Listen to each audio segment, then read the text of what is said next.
Ya, silakan Pak JE. Mungkin kita bisa welcome Pak JE juga. Kita on mic bareng-bareng.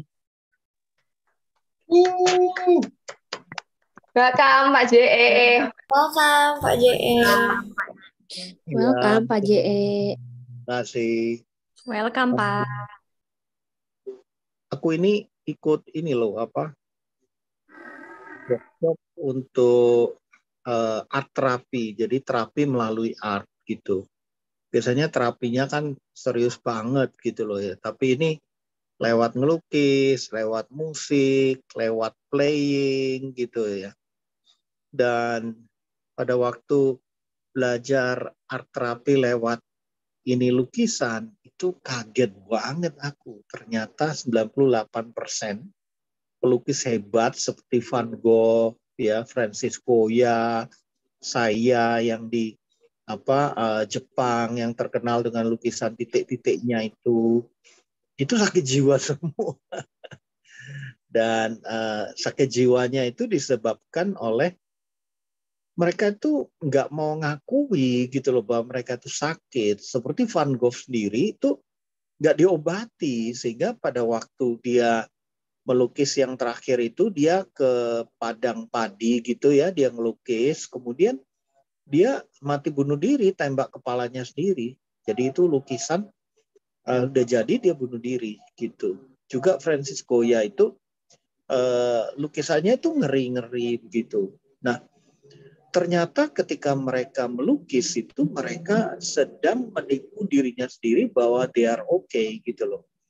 Jadi kadang-kadang kita nggak sadar ya, kita itu melarikan diri dari kerentanan kita itu dengan mungkin olahraga, nyanyi.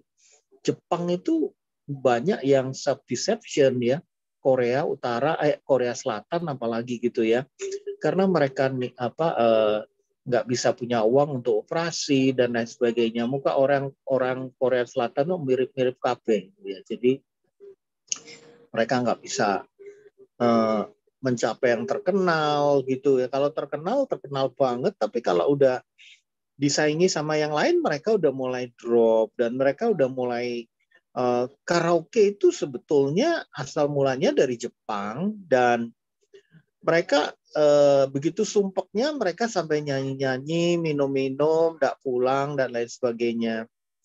Jadi bentuk daripada self deception itu ternyata banyak nggak kita sadari gitu loh. Jadi kita pikir itu pelarian saja gitu. Dan aku juga kaget ketika tahu bahwa teman-teman milenial ini sekarang kalau lagi keluar kota, keluar negeri itu katanya healing gitu ya. Aku ya baru tahu gitu. Healing apa nih gitu loh. Dulu kok hilang healing itu. Dulu kalau pergi ya pergi aja. Nanti kok sekarang istilahnya keren banget healing ya. Emang bisa sembuh kalau cuma perginya Wonosobo atau Tasikmalaya, Cirebon gitu aja mana bisa healing gitu ya. Ya walaupun mungkin ke luar negeri atau kemana gitu, tapi kalau kalau menurut aku nggak nggak nggak jujur dengan diri sendiri ya nggak sembuh gitu ya. Nah, self deception itu juga kenapa aku mau ungkap supaya kita semua termasuk diriku itu nggak kena ini gitu loh. Jadi bentuk self deception itu macam-macam. Seolah-olah kita oke, padahal nggak oke gitu loh. Yang paling enak itu kan misalnya Pastor Martin tanya sama aku, Pak Yakob gimana gitu. I'm not okay gitu. Itu lebih enak daripada oh I'm okay kok gitu ya, ya. Jadi kenapa sih kok nggak mau jujur gitu loh ya. Misalnya nggak oke, apakah kita akan kehilangan uang, kehilangan apa ya jati diri atau apa gitu loh ya. Nah, self deception ini jangan samakan dengan personality ya. Personality itu behavior in front of the people itu lain. Ya, kita memang tidak fake, tapi kita memang masking supaya menghormati orang itu. Motivasinya apa gitu loh. Kalau self deception itu untuk menutupi diri sendiri, kekurangan diri sendiri dan lain sebagainya gitu. Ya banyak alasannya, karena malu, karena takut ditolak, takut gagal, ya, takut dihukum gitu. Macam-macam. Nah, kalau gitu gimana ya kalau kita mau jujur terus gitu kan nanti ngisin-ngisinin gitu loh ya. Tapi aku mau ceritakan bahwa gak bagus lah self deception itu betul-betul karena kita itu masih kedagingan, kita itu masih ego, kita itu masih mau dipuji dan lain sebagainya. Nanti tak puterin film bagaimana Yesus itu dicobai dalam 3 hal ya, pencobaan tubuh, pencobaan jiwa, dan roh. Kalau kita menang terhadap 3 pencobaan itu, biasanya kita nggak self-deception gitu. Ya, oke. Silakan Pastor Martin untuk di-share, dan ini fresh from the oven benar-benar ya, baru jadi, dan saya belum ngasih ke siapapun begitu. Jadi ini benar-benar dari saya dan dibikin untuk BCC ya. Oke, ya, pewahyuan langsung. Oke, silakan Pak. Ya. Ini aku pakai handphone ya. Self deception itu adalah menyepelekan kesalahan sehingga terulang terus. Jadi kita tuh nggak merasa bersalah gitu loh. Ya, Pastor Martin barusan mengalami itu ya. Jadi ditanya, udah selesai tugasnya. Oh sudah, aman kok, semuanya beres kok. Tapi begitu dikirim sama sekali nggak beres gitu. Mulai dari self deception, bahwa dia merasa bahwa tidak ada rasa salah gitu loh. Dia bilang, aku itu kalau beli orang itu nggak ada rasa salah gitu loh. Oh aku bayar. Jadi menyepelekan kesalahan sehingga terulang terus, dan akhirnya masuk penjara dia, tangkap. Dia bilang, Tuhan aja gak bisa miskinkan aku. Ternyata ya bukan hanya bisa dimiskinkan, disita semua, ya, tetapi juga dinolkan dan masuk penjara. Yang kedua, self deception itu membenarkan kesalahan sehingga mengacaukan hubungan. Ya, saya kasih sebab akibatnya ini. Ya, kacaunya hubungan sebenarnya karena orang itu membenarkan diri. Ya, maling teriak maling gitu loh. Ya, contoh lagi, kalau misalnya kita nggak belajar gitu ya, terus kita bisa bilang, ya karena aku kan melayani, karena aku lagi doa puasa, karena aku ini lagi sungguh-sungguh sama Tuhan gitu loh. Nah, orang yang mendengar itu kan bisa gak ada sejahtera ya gitu loh. Dan banyak kita dengar orang tua kita juga membenarkan kesalahan. Ya, apa mama ini kan banyak makan asam garam. Anaknya bilang makanya darah tinggi gitu. Itu kacau lah hubungan. Kalau kita itu, kenapa sih guru salah ya bilang iya, maaf saya lupa gitu. Ya, nomor 3, menyalahgunakan kedudukan sehingga menekan sesama. Jadi mentang-mentang jadi ketua, mentang-mentang jadi manajer, mentang-mentang jadi CC, mentang-mentang jadi koko gitu. Biasanya orang self deception itu lupa dengan namanya juga gitu. Kamu nggak tahu ya siapa saya gitu.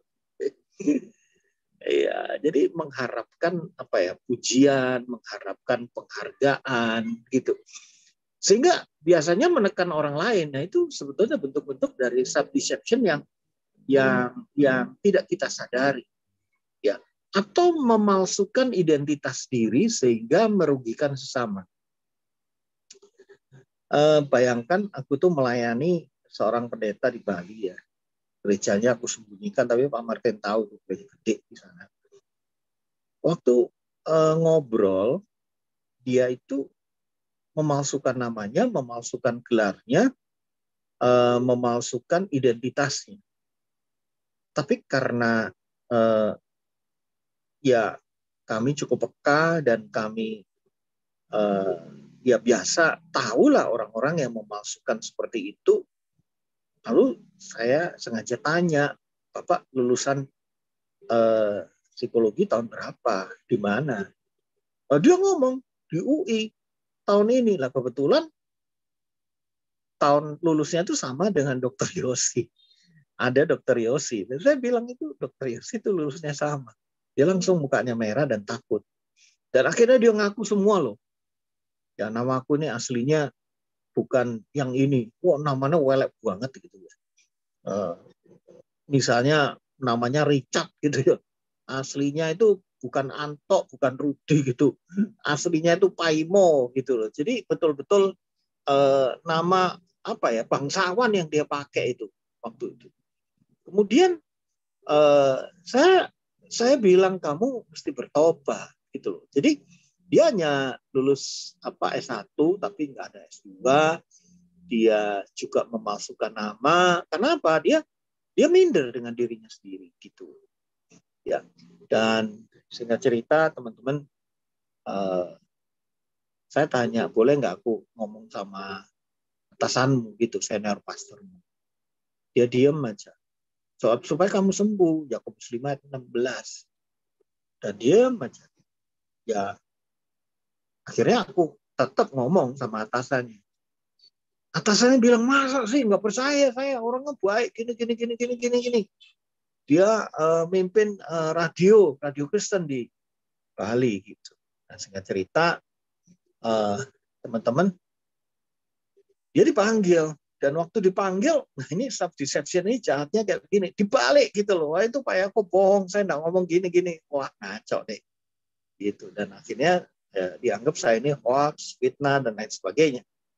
Ya sudah, nggak percaya sudah. Korslet ya betul Pak. Gitu. Nah singkat cerita, kira-kira 6 bulan kemudian ada audit dari pemerintah mengenai izin radio. Nggak taunya dia 5 tahun radio itu nggak dibayar, duitnya dislem sama dia. Nah, akhirnya senior pastor yang bilang saya hoax itu, ya sudah gitu. Ya, akhirnya ya malu sendiri, dia nggak nelpon saya, tapi saya dengar dari yang lain ya, akhirnya dia dikeluarin gitu. Dan dia mulailah diselidiki, ternyata betul semuanya palsu. Ya. Dan saya dengar beberapa tahun kemudian dia meninggal dunia. Saya nggak tahu sebabnya. COVID. Ya, COVID. Jadi buat apa sih hidup kayak gitu tuh ya? Nggak hidup jadi diri sendiri gitu. Ya. Yang keempat, self deception itu memalsukan. Yang kelima ya, membohongi situasi diri dengan berbagai alasan sehingga berujung kefatalan diri. Ya tadi saya ngomong, kalau saya ditanya, are you okay? Kan saya belajar kalau saya nggak oke, aku ya bilang not okay. Kenapa gitu loh? Kalau bilang not okay, kenapa gitu loh? Ya apa harus oke semua gitu loh? Ya kan? Nanti kita diskusi ya. Kalau kita ngomong nggak oke gimana gitu. Nah orang Amerika itu kan menurut aku bahasa basinya luar biasa gitu. Are you okay? No, I'm okay. I'm doing well. Gitu. Padahal nggak oke gitu. Ya. Nah, teman-teman sekalian, kadang kita ditanya keluarga gimana, keuanganmu gimana. Kalau di Amerika nggak boleh nanya keuangan. Wah itu privacy. Nanya umur juga nggak boleh katanya. Ya paling enak itu yang katanya Pak Martin itu di China itu loh ya. Cetal, ya ngerti dah, ngerti gitu. Umur piro gitu, duitmu piro gitu, wah sembarangan itu. Tapi ya kadang-kadang kebablas lah gitu. Tapi maksud saya hidup jadi diri sendiri itu nyaman banget loh, enak banget loh. Ya kalian boleh nanya sama Pak Yakob apa aja ya, aku jawab apa adanya. Udah nggak ada beban gitu, ya. Pak, Iya, yang keenam ya Pak. Aku sampai nge-slap apa layarku dewek. Apa adanya, ya ada apanya. Itu slap deception, ada apanya. Apa adanya yang betul. Ya, nomor 6 itu melesetkan ketepatan sehingga berujung berujung apa nih? Kesesatan. Kesesatan diri dan sesama. Iya, soalnya aku lihat di handphone Pak, nggak ngetok. Iya. Nah, kita ingat ya, kemelesetan itu apa? Hamartia. Dosa. Meleset itu biasanya nggak besar ya. Meleset cuma 1 derajat. Tapi kalau jaraknya 1000 kilometer ya nggak sampai tujuan. Betul ya? Gitu. Sehingga berujung pada kefatalan diri dan sesama. Jadi contohnya gini. Bohong kecil kan enggak apa-apa. Anak-anak muda itu kan aku ingetin ya gitu loh. Kalau di gerejaku ya, gereja Balef itu disebut gereja kuno banget gitu loh. Pegang tangan aja enggak boleh. Kenapa? Karena pegang tangan itu bisa lama-lama kepengen meluk. Dari meluk kepengen cium. Dari cium pipi kepengen cium mulut. Dari cium mulut kepengen cium leher. Terus petting, tahu petting itu sama-sama telanjang dan lain sebagainya. Nanti itu karena ada hormon oksitosin yang memang maunya begitu. Ya kalau udah menikah ya enggak apa-apa, tapi kalau belum menikah itulah repot gitu loh. Karena kasih cinta itu memang pengen begitu, pengen dibelai dan lain sebagainya. Nah, itu meleset loh sehingga berujung pada kefatalan diri. Hati-hati loh ya. Jadi saya juga ngajarin ya, ini kan equipping ya. Kalau kalian yang cewek ya, sing cowok ini aku ajarin, kamu jangan terus diajarin malah melakukan loh ya. Ini kan tangan ya, ini tangan ketok ya. Ini jangan boleh sinimu ini dilus-lus, yang cewek tak boleh. Yang laki juga kamu jangan coba-coba ngelus-ngelus di sini. Ini antara ini loh, sela-sela ini. Juga bisa di sela-sela ini, jari ini juga bisa. Ya, ini hormon oksitosin itu bisa keluar dengan cepat, gitu loh. Ya, kalau memang megangan tangan gini kan memang rasanya nyaman. Tapi kalau dilus-lus begini lah itu bisa terangsang birahinya, libidonya dan lain sebagainya. Ya, gitu. Ya, celakalah pria-pria yang malah tahu gini, tak coba itu. Ojo ngawur loh ya, ojo ngawur ya. Sudah aku ingatkan, dosa kamu tanggung sendiri. Ya. Yang ketujuh memasukkan data dengan sengaja sehingga banyak yang ketipu. Gitu ya. Jadi Indonesia ini masih bisa palsu-palsu gitu, KTP masih bisa 2 ya, bikin paspor masih bisa 2 dan lain sebagainya ya. Dan hati-hati sekarang itu kan ada ini ya, apps yang bikin wajah kita kayak orang Korea, orang Barat, orang apa gitu ya. Itu hati-hati ya, itu self deception juga ya, memalsukan data dengan sengaja. Kalau enggak sengaja enggak apa-apa. Sehingga banyak yang tertipu. Ya. Ada teman saya dari Lampung. Setahu saya dia udah tua gitu. Tapi kok di flyernya itu begitu mudah, ganteng. Saya bilang si itu loh, Pak Martin Iwan, tahu ya, Iwan Lampung, Pak Martin? Ya, tahu Pak. Nah, iya, aku bilang, Wan, kamu pakai minum obat apa kok jadi jadi ganteng? Ketawa dia. Face app Pak, face app. Waduh. Face app. Iya, dalam hatiku self deception nih. Nah, orang kan kecewa, udah di flyernya itu ganteng begitu, waktu muncul semlekete gitu ya. Jadi janganlah ya, sudah padanya, elek ya elek, ayu ya ayu, ganteng ya ganteng gitu loh ya. Yang penting kan inner beauty dan inner man gitu ya. Gitu. Ya, terus ke-8 apa tuh? atau apa? Memutarbalikkan fakta tanpa rasa bersalah sehingga menimbulkan banyak kekacauan. Ya, jadi sebelum fakta itu sebetulnya ada fenomena. Ya, fenomena itu bisa dilihat dari segala sudut, ya. Ya. Jadi kalau misalnya kalian ke Thailand gitu ya, ya, jangan lihat wanita itu hanya dari belakang, rambutnya, pinggangnya, pinggulnya, wah seksi. Saya dikasih tahu sama rekan misi saya, Pak Yakub itu laki-laki, what? Gitu. Kalau enggak percaya, ketika lihat di nongpoi, ya mungkin kayak begitu ya. Begitu dilihat, terus coba diajak ngomong, suaranya gede. Yes, what can I do?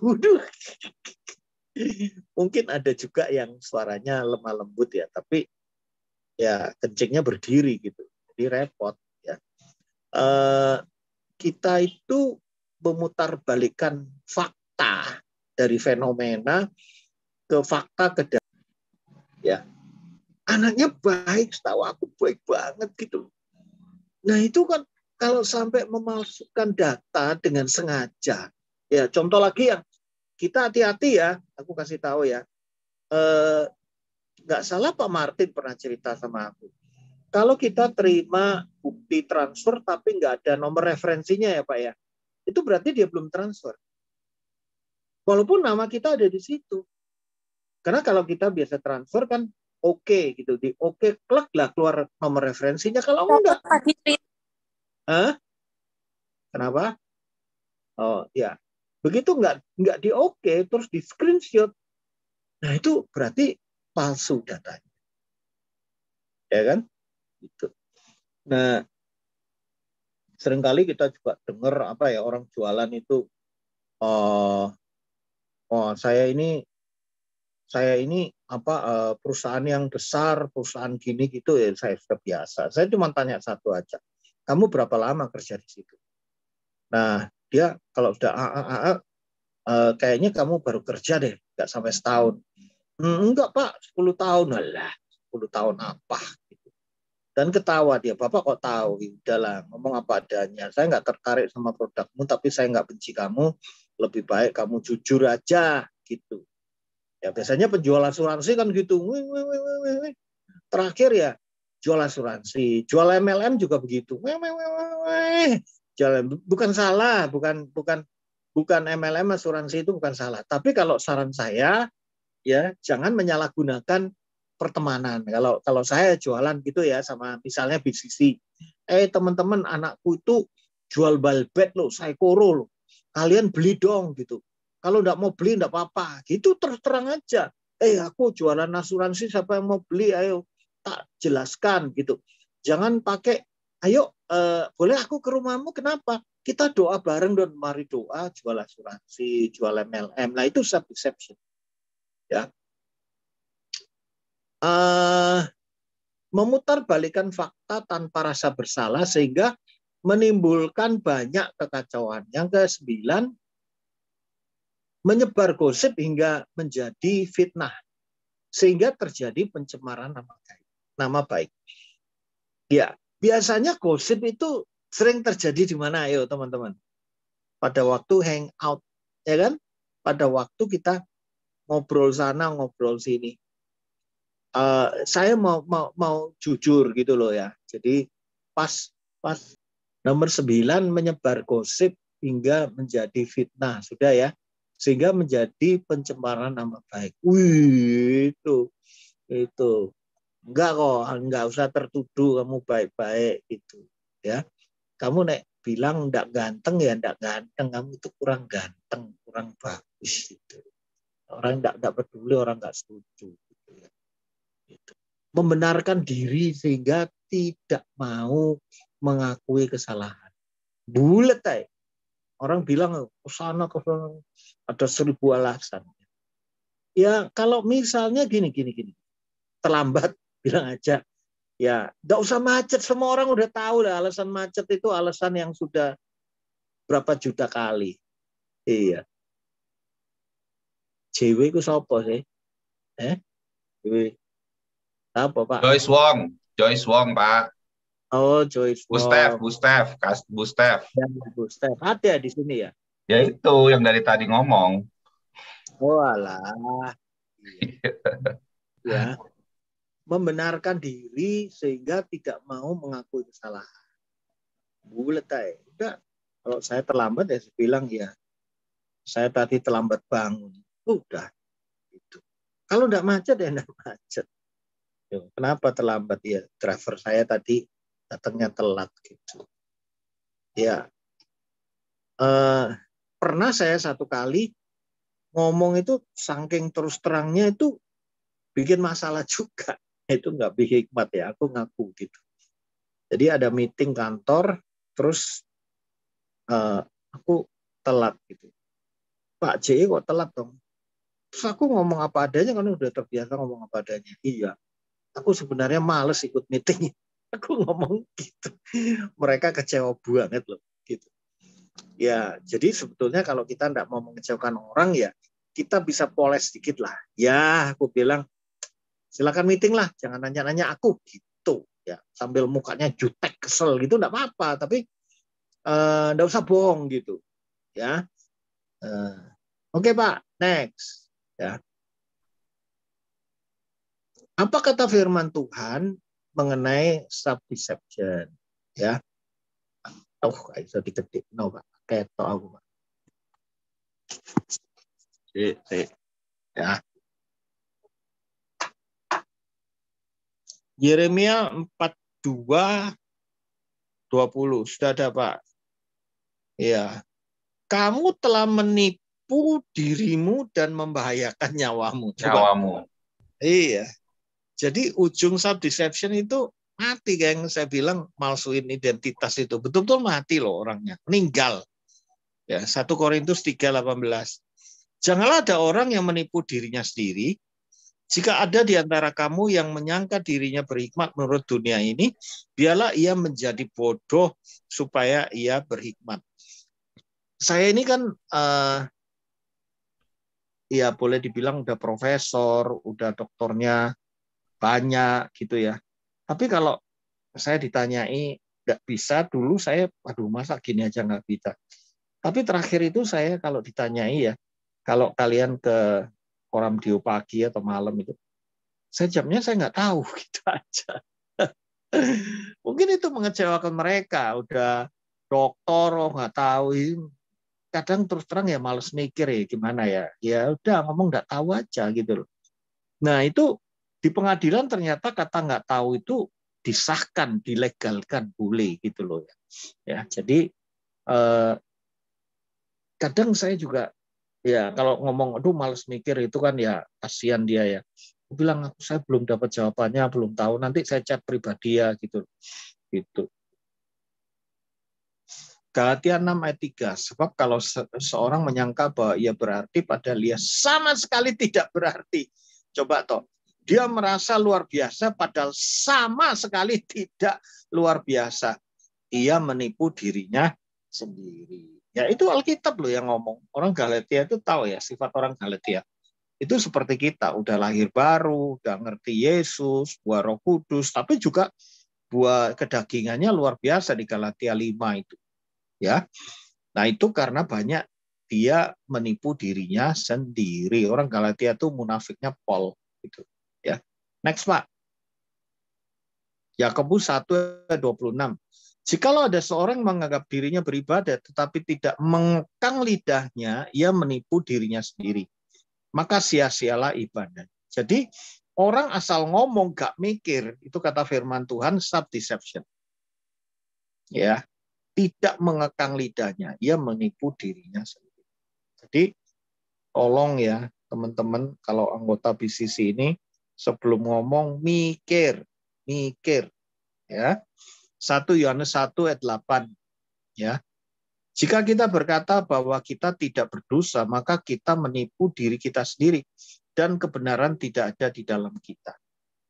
Walaupun kita sudah diampuni, walaupun kita sudah berjalan kudus, tapi kita harus rendah hati bahwa dosa itu sudah diampuni, tapi tetap ada. Kita bisa masih jatuh lagi. Jangan kita pura-pura jadi orang kudus kayak ahli Taurat gitu loh. Ya, sehingga Tuhan Yesus bilang kamu tuh kayak kuburan di labur putih, dalamnya bangkai. Yang terakhir Roma 16 ayat 18 ya. Roma 16 ayat 18. Sebab orang-orang demikian tidak melayani Kristus Tuhan kita, tetapi melayani perut mereka sendiri. Dan dengan kata-kata mereka yang muluk-muluk dan bahasa mereka yang manis, mereka menipu orang-orang yang tulus hatinya. Ya, jadi kalau kita self-deception, sebenarnya kita bukan hanya menipu diri sendiri, tapi menipu orang-orang yang tulus hatinya. Gitu ya. Oke Pak, next. Ya. Bagaimana menang atas self-deception? Pertama, ayo kita belajar terus hidup jujur sesuai firman, menjauhi dusta. Dusta itu ngaku apa enggak? Ngaku aja. Gitu. Iya. Aduh. Jadi kadang-kadang kita itu tinggal ngatur omongan aja gitu loh. Ngatur omongan bagaimana supaya kita tetap jujur tapi nggak bohong gitu loh ya. Papa saya waktu itu dinyatakan kanker paru-paru sudah stadium 3 juga ya. Tapi dokternya bilang papamu itu mudah stres, kalau kamu kasih tahu dia mungkin usianya 3 bulan aja gitu loh. Yang membunuh itu bukan kankernya tapi stresnya gitu. Akhirnya waktu papa saya nanya, jadi apa ini dok? Dokternya menjawab dengan sangat bijaksana. Dia bilang, ya setiap orang punya benjolan, punya tumor. Nah, tumor itu ada yang jinak, ada yang liar. Ya, ganas gitu. Saya ganas ya, Dok. Ya, ganas atau tidak itu tergantung dari diri kita. Dia bilang gitu dokternya. Tergantung makanan kita, hati kita gitu. Tapi walaupun jinak, tapi kalau kita sembarangan menyimpan kepahitan, dendam, dokternya Kristen ya. Ya, jadi ganas. Kalau ganas tapi kita tetap bersyukur ya bisa jadi jinak. Jadi nggak jawab sama dia tapi ya nggak bohong gitu. Dan ayah saya hidup hampir 4 tahun setelah kejadian itu. Ya, jadi nggak jadi cuma 3 bulan. Mazmur 119 ayat 128 bilang gini, itulah sebabnya aku hidup jujur sesuai dengan segala kitab. Daud itu disebut dari Daud, Yesus itu putra Daud. Kenapa? Dan dia berani hidup tidak menipu dirinya sendiri. Ketika dia jatuh dengan Batsheba, dia ngakui dia itu bobrok, dia itu jahat. Dan saya beritahu Daud itu punya istri 6 ya. Yang pertama itu Mikal, ada Abidonam dan lain sebagainya. Tapi ketika dia jatuh dalam dosa, dia itu paling mencintai si Batsheba ini. Dalam Matius pasal 1, dari keturunan Yesus itu ada Batsheba disebut, tapi namanya karena perempuan disebut istri Uria. Ya, dia meninggal di pangkuan Batsheba. Ya, dia benar-benar mencintai Batsheba. Ya, yang kedua, yuk. Ya, ayo kita sering-sering mengakui kesalahan gitu loh. Pada Tuhan, pada sesama. Ya, pada Tuhan tuh di 1 Yohanes 1:9, pada sesama itu Yakobus 5:16. Ya. Karena itu hendaklah kamu saling mengaku dosamu dan saling mendoakan supaya kamu sembuh, dan doamu doa orang benar besar kuasanya. Jadi gini teman-teman. Kalau aku salah ya, aku ngaku sama anakku, sama istriku, sama Pastor Martin, sama Pastor Rika. Aku juga aku nggak takut, aku kehilangan wibawa, otoritas apa itu, karena memang salah ya, gimana ya, salah gitu. Satu kali Pak Martin tahu ya, ada Andi di rumah saya itu ex residivis. Itu bukan hanya mokong, keras kepala, kurang ajar, tapi goblok juga. Nah, saya tersinggungnya karena gobloknya, bukan karena mokongnya. Saya lulus dengan mokongnya dia, tapi gobloknya itu minta ampun gitu. Nah, sampai satu kali saya itu memaki-maki dia. Dan dia nangis. Tahu, teman-teman, apa yang saya lakukan? Dia nangis, saya langsung minta maaf. Dan saya peluk dia.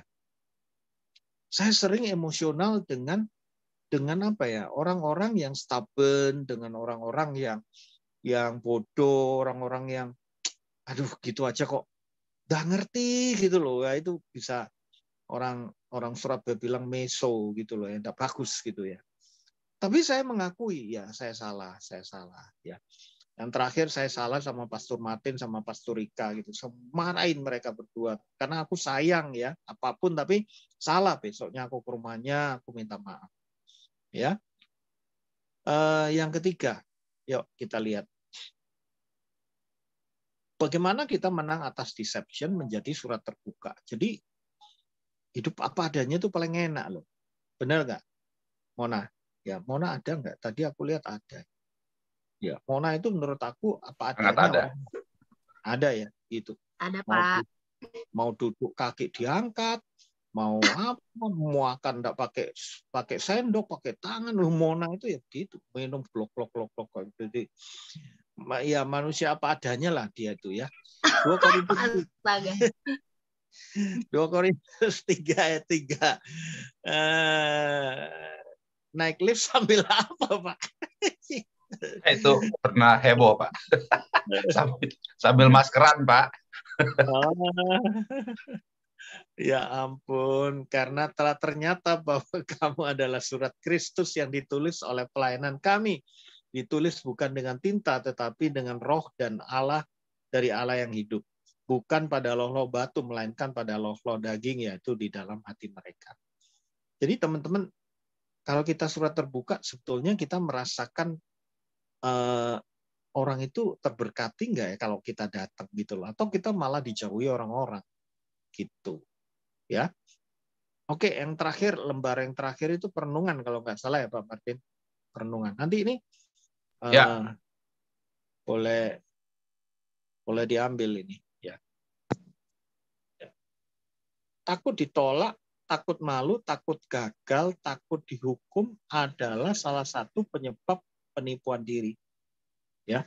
Jadi kalau Anda takut malu, takut ditolak, takut gagal, takut dihukum, ya mesti dilayani supaya nggak takut begitu. Nanti di DNA kita ngakuin gitu. Ya. Keterbukaan adalah awal kejujuran dan pemulihan. Ya, Yakobus 5:16. Pergaulan yang sehat adalah saling terbuka, membangun, menegur, menasihati. Teman-teman, di sisi ini yang aku suka yaitu keterbukaannya ya. Saya itu ngomong jujur ya. Saya itu jarang didoakan orang, kalaupun orang yang doain saya itu biasanya pendeta yang jauh lebih senior gitu ya. Terus sudah tua gitu. Tapi pada waktu retreat itu aku didoakan sama siapa itu Pak ya? Ada nggak di sini orangnya? Aku nggak tahu namanya, tapi didoakan, dinubuatin, dan itu benar semua. Yose ya,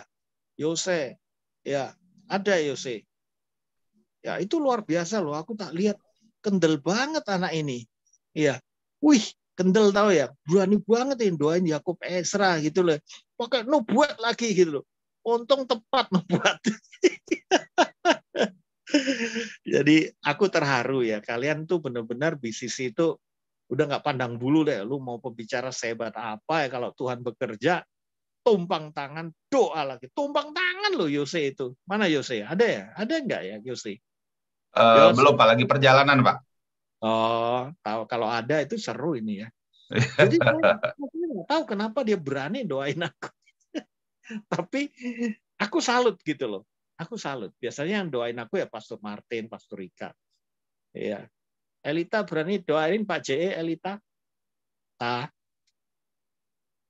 Mona berani doain?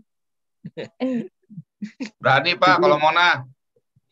Mona yang berani. Billy, ayo doain aku. Ayo bernubuat.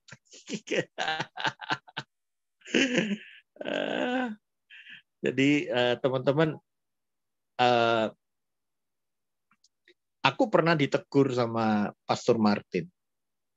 Ntar didoain balik. Lo nek salah ya tak doain balik ya. Tapi hari juga didoain ya. Ya kalau salah aku doain balik. Kalau bener ya kayak Yose itu aku nggak apa-apa. Loh, takut ditengking kalau ngomongnya apa salah ya. Tiap hari Pak, bukan tapi. Tiap hari juga didoain maksudnya. Oh, tiap hari doain. Terima kasih. Ya, Joyce Wong, terima kasih. Aku pernah ditegur loh sama Pak Martin. Ya, dia ngomong gini, Pak JE itu katanya sayang sama BCC, wah muji-muji. Tapi setiap Jumat kalau disuruh ngisi susah banget. Ya saya terima, saya senang. Saya bilang terima kasih Pak Martin. Kalau saya nggak diingatkan gitu ya, walaupun alasannya ada ya, entah istri saya sakit, entah apa buahnya lah alasan itu. Tapi dari situ saya betul-betul mulai sekarang mempersiapkan waktu. Kayak hari ini Pak, ya saya sudah siap mulai jam 7 tadi mau Wah, luar biasa. 8.15 saja, terlalu semangat kalau ini. Thank you Pak. Dan kali kita bikin segmen khusus kalau ada Pak JE ya, dari pagian. Iya, jadi apa ya? Kalau ada yang mau negur saya itu boleh loh, gitu ya. Nomor telepon saya kosong. Orang nggak pernah terima teguran itu biasanya bisa self deception. Catat, ya boleh Bill, aku tunggu teguranmu. Ya, jangan di cut sell ini Brandon Honata. Habis ditegur di blok gak Pak JE? Enggak, enggak. Apalagi Joyce Wong ya. Enggak lah, enggak. Silakan boleh dicoba. Tapi nek tegurannya ngawur ya tak tengking sampai aku gitu. Ya. Tapi enggak apa-apa. Jangan takut lah. Ini guyon ya. Enggak apa-apa kok. Enggak apa-apa. Kalian itu anak-anakku semua, ya. Gitu. Jadi itu udah aku praktekkan ya, Pak Martin sama Bapak. Bapak juga negur aku negur Bapak, dan kita ini ya sudah apa adanya. Itu paling enak loh hidup kayak gitu itu. Ya. Sudah. Ada yang mau nanya enggak? Yuk.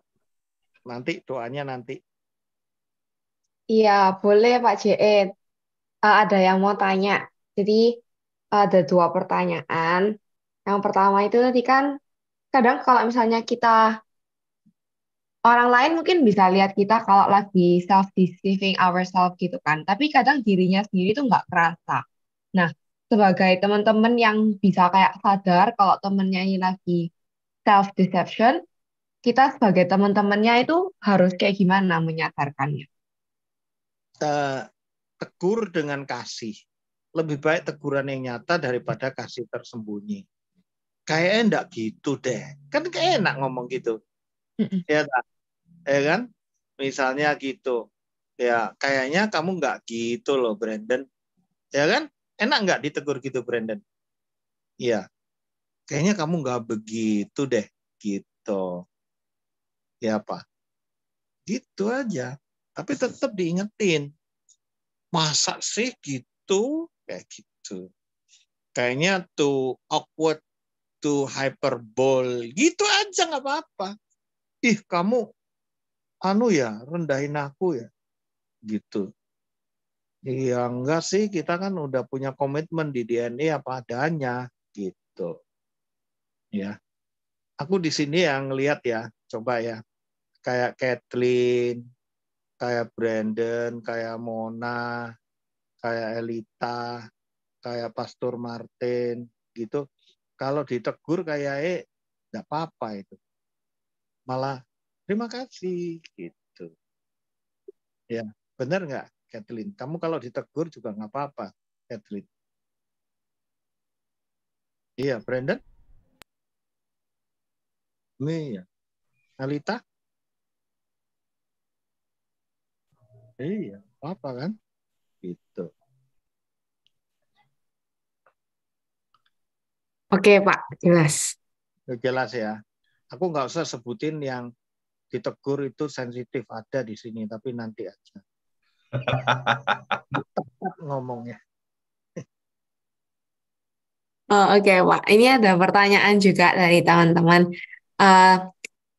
Dia bilang kayak gini, kan perkataan adalah doa. Nah, kalau semisalnya ada yang bertanya, are you good? terus kita jawabnya I'm good. Padahal sebenarnya kita lagi gak good. Tapi bukannya apa yang kita perkatakan dan apa yang kita percayai itu yang akan terjadi. Jadi sebenarnya dia ini bilang good karena mau nunjukin bentuk iman gitu. Nah, apakah itu tuh termasuk self-deception, Pak? Nah, firman Tuhan kan bilang dengan hati orang percaya, dengan mulut orang mengaku. Bisa nggak ngomong begini? Sebetulnya nggak good sih, tapi aku punya iman, I'm okay. Boleh nggak ngomong gitu? Boleh, lebih jujur. Nah iya gitu. Sebetulnya mau males loh aku ketemu kamu itu bunceno gitu. Tapi ya sudah, mau apa lagi ya? Ya wes, ayo ngomong apa? Gitu. Aku sama Pak Martin juga gitu. Kadang-kadang kan Pastor Martin ini nggak tahu waktu, jam 11 itu. Can I call you gitu? No, cannot. Waktunya tidur, Pastor gitu. Besok aja. Ya enggak ngamuk itu, ya enggak apa-apa padanya. Ya memang kalau belum tidur kan bisa jawab, kalau udah tidur nggak bisa jawab. Tapi nggak selalu begitu. Dia kalau lagi, kadang ya kasihan, mungkin jam 11 itu ada yang penting-penting atau apa gitu. Tapi biasanya kalau penting, nelpon ya, Pastor Martin nelpon, nggak pakai WA. Gitu. Iya, Pak. Iya. Dah, kalau udah ada aku yang nanya. Ada lagi, Pak. Jessica, boleh ditanyain. Boleh. Oke, kalau misalnya kepepet banget dan nggak kepikiran hikmatnya apa, terus gimana? Kadang nggak bisa langsung kepikiran hikmat cara ngomongnya apa, gimana cara dapatnya Yes. hikmat, Yes. dapat hikmatnya Kamu cepat, ngomong ya. kasusnya itu, aku mana tahu sih, Jess. Ampun deh. Kasusnya itu apa, Jess? Contoh, case per case gitu loh, Jess. Eh, yang nanya sih kasusnya apa bisa open mic sih langsung.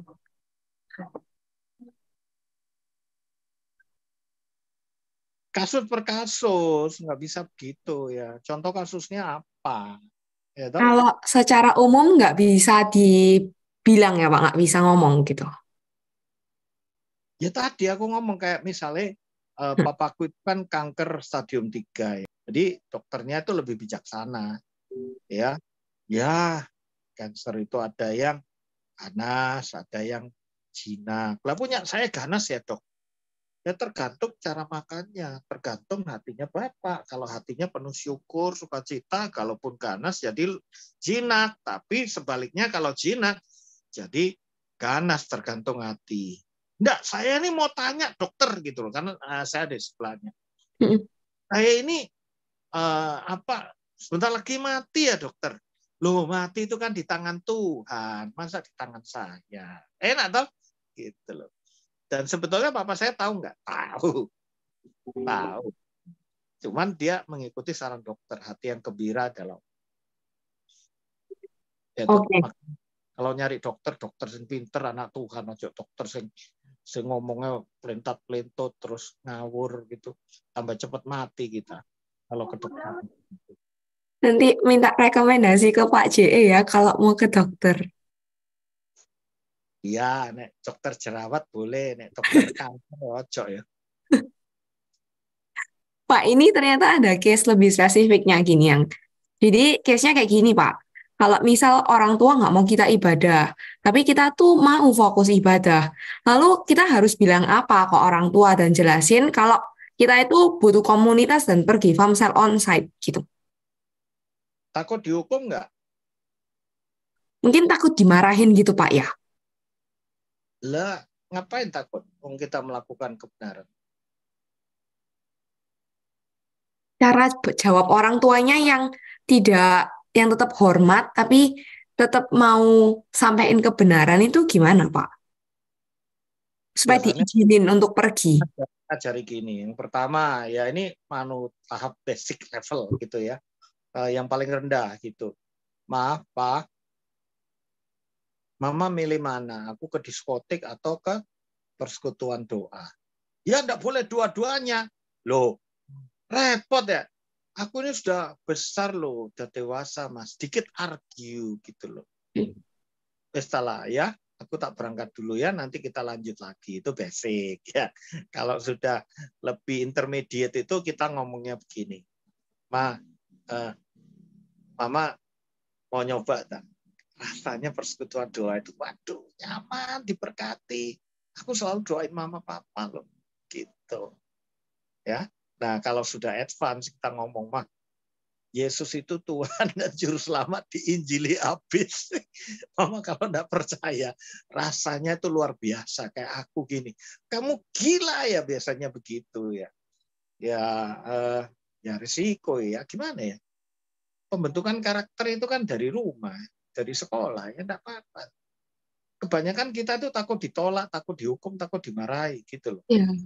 Hormat kok. Hormat itu masa enggak boleh ngelawan? Boleh dong, gitu. Ya. Mamanya bilang, kamu mulai besok enggak boleh ke gereja, enggak boleh ikut Tuhan Yesus, enggak usah Tuhan-Tuhanan. Ya. Pikirkan kawinnya kapan, misalnya begitu. Ya. Ya, kita guyu aja. Senyum itu jawaban enggak? Iya ya, Ma, jangan khawatir, aku tetap kawin. Tapi aku mau dipimpin oleh Tuhan. Itu diinjili aja dengan sikap-sikap yang benar. Hormat itu dari hati.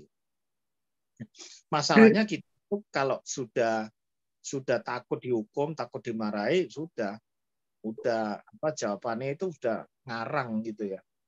Lah kalau saya salah sama istri, sama Bu Yayu begitu ya, salah ya sudah, ya ngaku aja. Kenapa kalau kita harus ngaku? Kalau enggak ngaku itu kita selalu pingin nutupi dosa dan kesalahan. Betul nggak? Ya ini memang perlu latihan. Ya, doa dulu minta hati ortu dilembutin. Ya, bagus. Tadi nanya advance-nya gimana? Advance-nya itu mama papa dikasih tahu. Mama papa mau tahu isi hatiku kenapa aku semangat menggebu-gebu. Nggak tahu. Yesus telah mati di kayu salib untuk menebus dosa mama papa.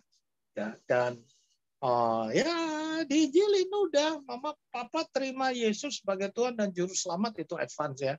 Ngamuk biasanya. Tapi Injil sudah diberitakan. Gitu. Yang masalah itu sebetulnya mamanya sudah Kristen tapi masih mengekang. Nah, itu lebih berat memang. Ya. Kalau mama papa belum percaya itu masih bisa diatur. Ya. Oke, berarti meskipun kita mau hormat, tapi hormat itu juga boleh ngelawan. Bukan berarti kayak melawan itu jadi tidak tunduk pada otoritas orang tua gitu kan ya, Pak?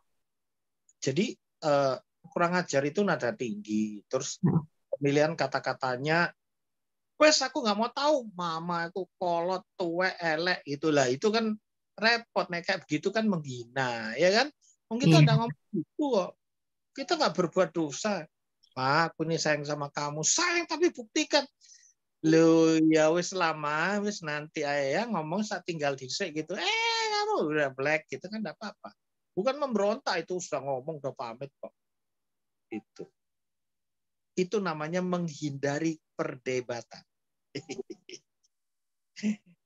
Dasar anak kurang ajar. Udah tutup aja pintunya supaya nggak dengar. Udah. Saya banyak melayani teman-teman kita yang dianiaya di keluarga kayak gitu. Ya.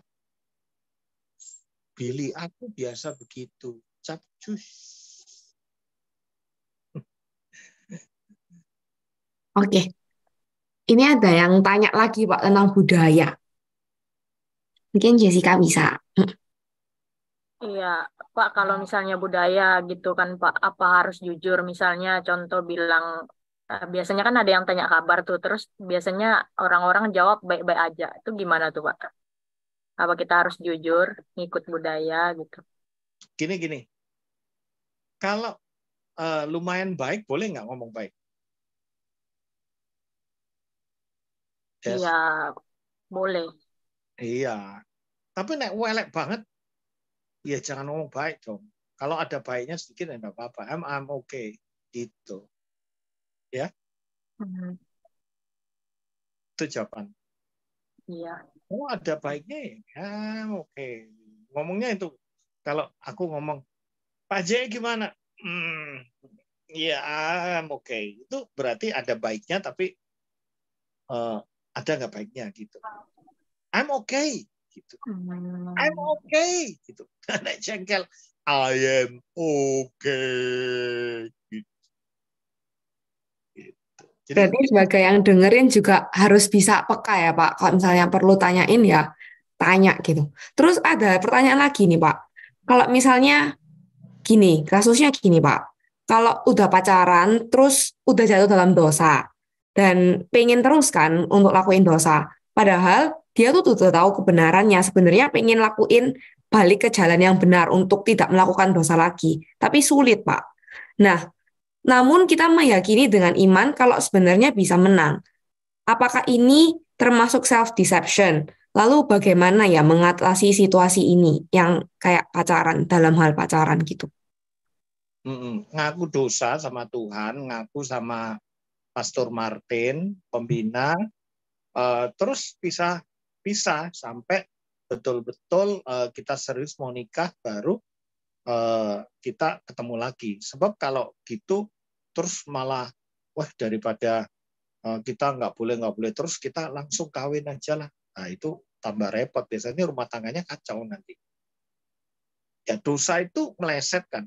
Ya kalau meleset dibetulin lagi, cara betulin gimana? Ya jangan melakukan itu lagi. Gimana jangan melakukan itu lagi? Iman tanpa perbuatan mati. Ojo ketemu dhisik. Aduh kangen Pak, aduh gairahku, libidoku dan lain sebagainya.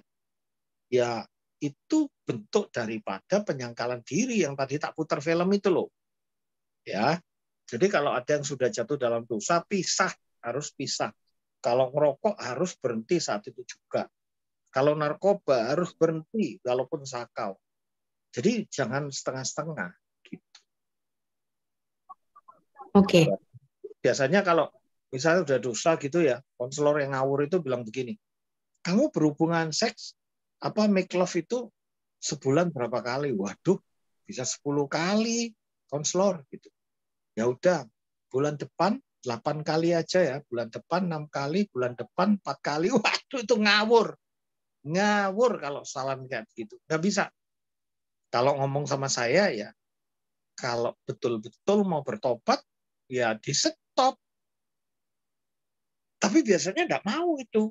Terus terang nggak mau. Diteruskan. Nah kalau sudah begitu ya, itu kan nggak bebas dia. Tugas kita memperingatkan. Gitu. Oke, memperingatkan. Oke. Ya Pak. Mau tanya, kalau misalnya sekarang kan marak gitu Pak ya, orang-orang udah mulai hubungan sesama sejenis dan lain-lain.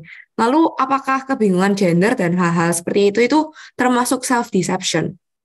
Iya, iya, ya. Aku bilang LGBT itu dosa, bukan genetik. Dosa, udahlah, meleset. Ya maaf ya, ciptaan yang lebih rendah dari kita. Nggak ada LGBT loh. Setuju nggak? Kucing laki menikahi kucing perempuan, nggak ada. Kucing laki sama kucing laki. Terus kucing itu lesbi, itu nggak ada. Kucing loh itu. Gitu. Tikus saja Mickey Mouse nggak ada begitu. Anjing juga nggak kayak gitu. Masa kita yang begitu? Gitu. Meleset itu. Ya, mohon maaf kalau itu menyakitkan. Tapi siapapun yang LGBT tolong bertobat. Anda itu bukan sakit, bukan apa. Bisa disembuhkan. Ya. Tapi Pak, kalau misalnya kita lihat di sekitar kita sekarang kan semakin marak gitu ya, kasus LGBTQ. Kenapa kok justru dunia itu semakin ke sini, semakin modern, semakin advance teknologinya, tapi justru malah kayak gini gitu? Jawabnya di Matius 13 ayat 30. Matius 13 ayat 30 itu jawaban dari pertanyaan itu. Jadi Tuhan memang tidak langsung mencabut karena ilalang dan gandum itu serupa.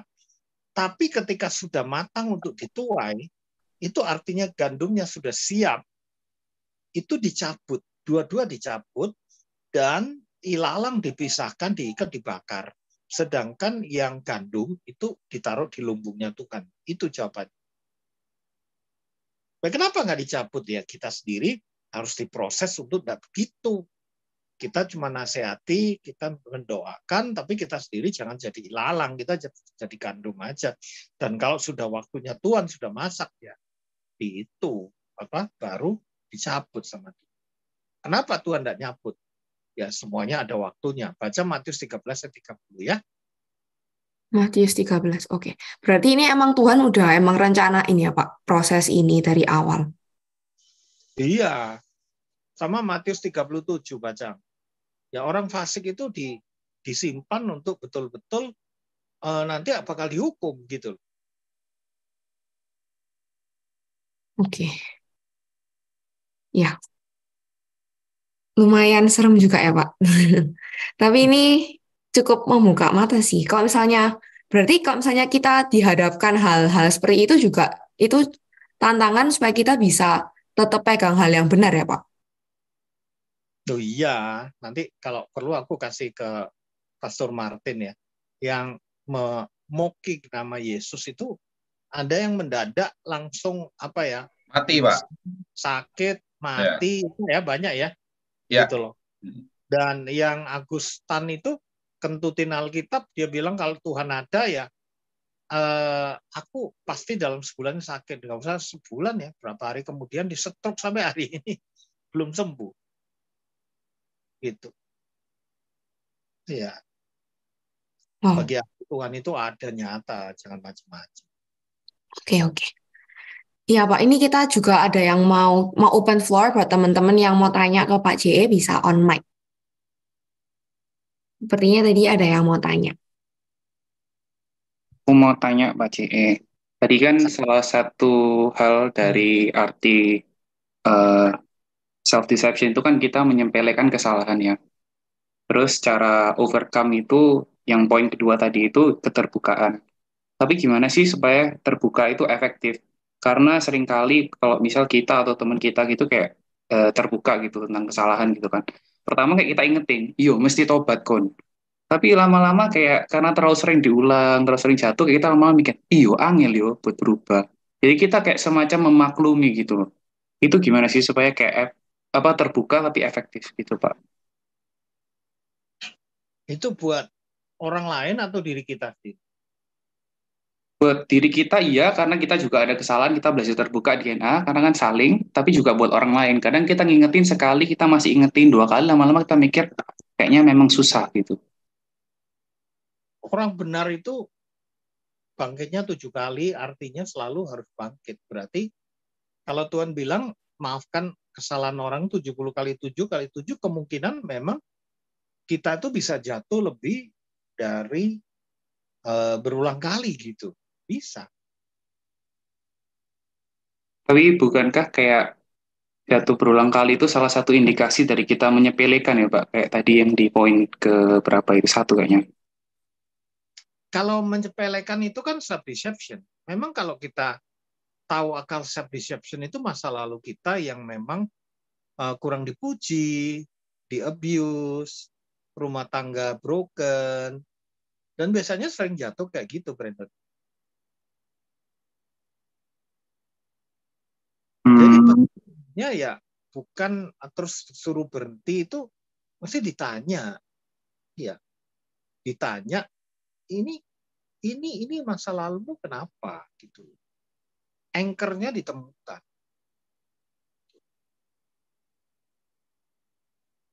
Kalau yang lebih praktis gitu mungkin Pak, kita kan agak susah juga untuk gali ke anchor-nya ya. Dosa kok praktis ya orang ono. Piye to kamu? Urusan dosa itu rumit ya. Sampai ada hamartologi John MacArthur. Praktisnya bertobat, Don.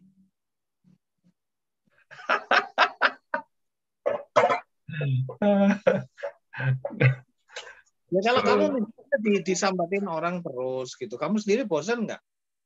Bosen. Ya kamu ngomong aja, aku nih bosan loh. Kamu ngaku dosa, ya dosa yang lain, jangan yang itu. Boleh nggak ngomong kayak gitu?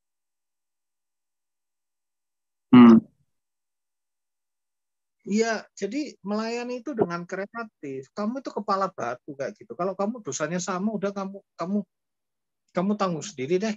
Jangan ke aku. Kalau aku begitu. Ada teman-teman suka masturbasi ya, datang ke aku. Pastor, aku didoain dong. Aku cuma tanya sebelum doa.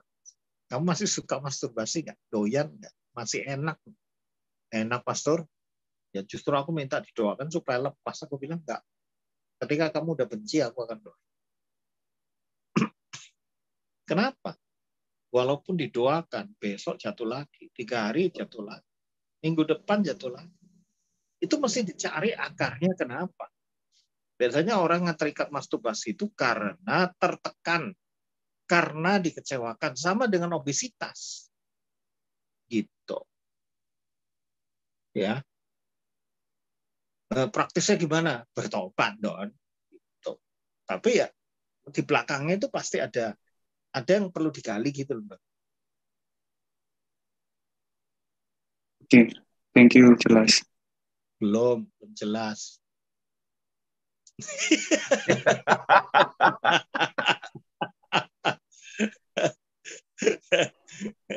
Kamu mesti ngomong belum jelas Pak JE, nanti lain kali tak lanjutkan gitu loh. How I know? I can see from your eyes.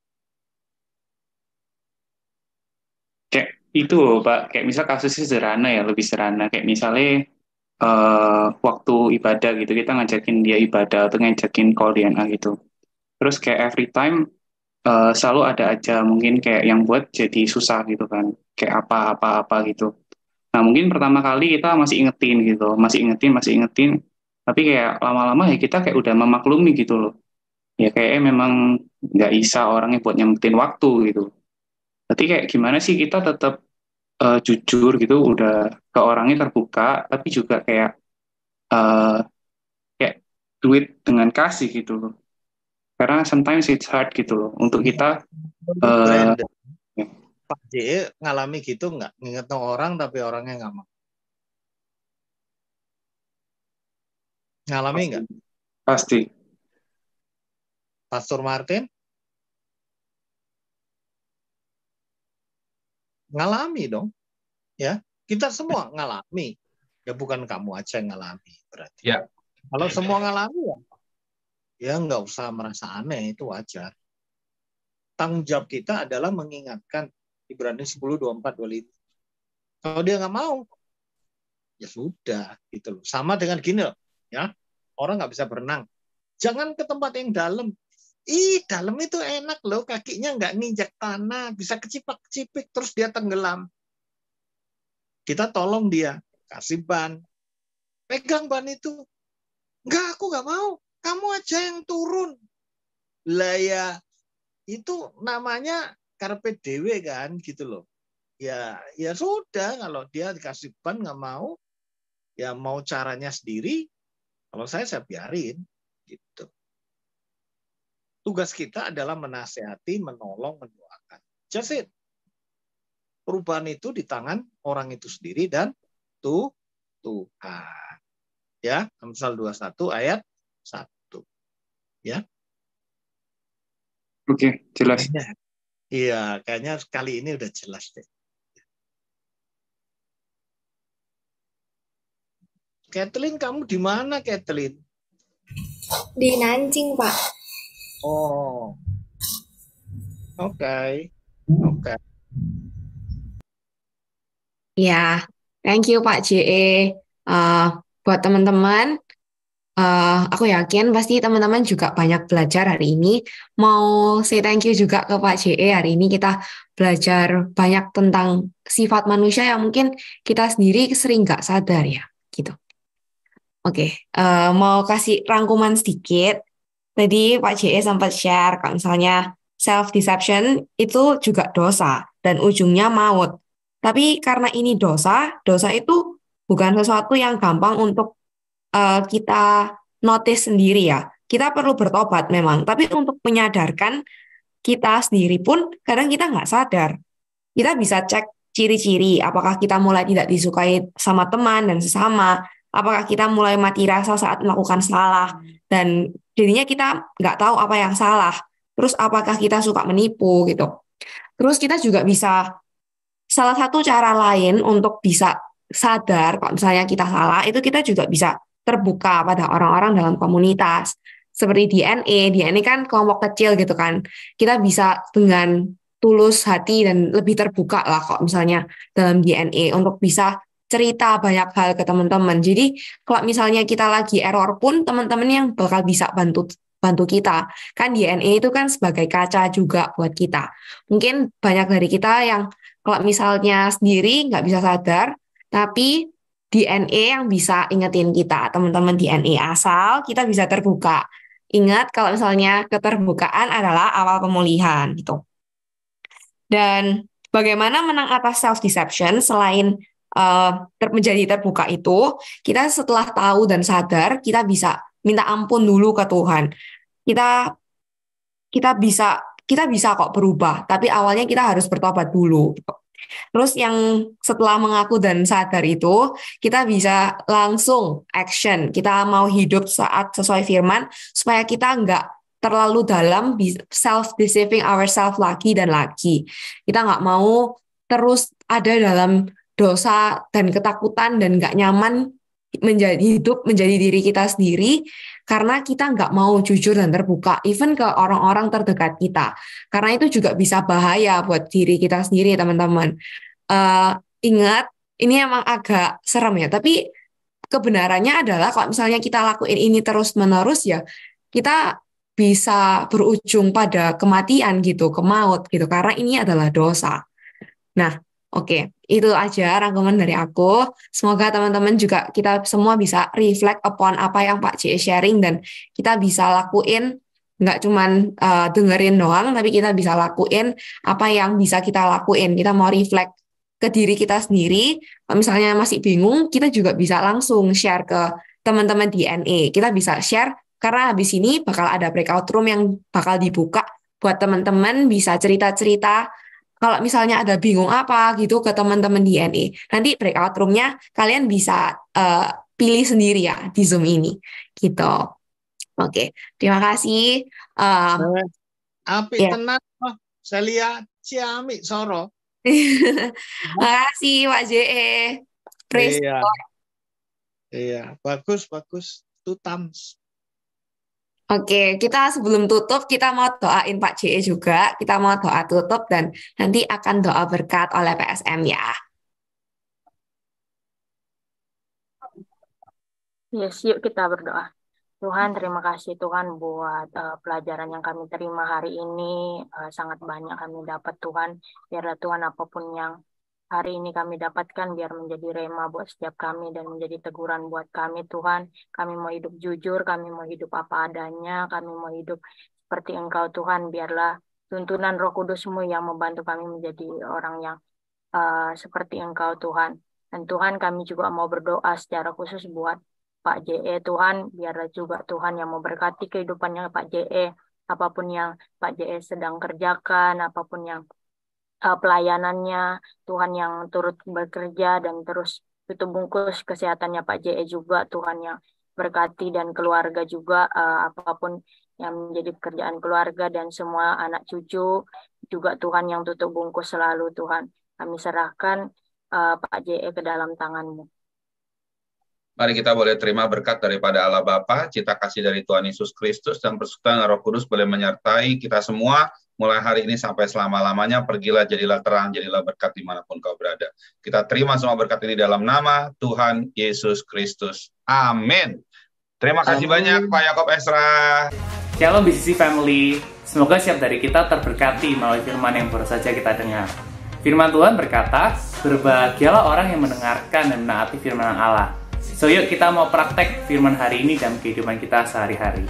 Aku mau encourage untuk kita sama-sama follow Instagram account dan YouTube account dari BCC agar setiap dari kita boleh terus diperlengkapi dan bertumbuh menjadi semakin serupa dengan Kristus.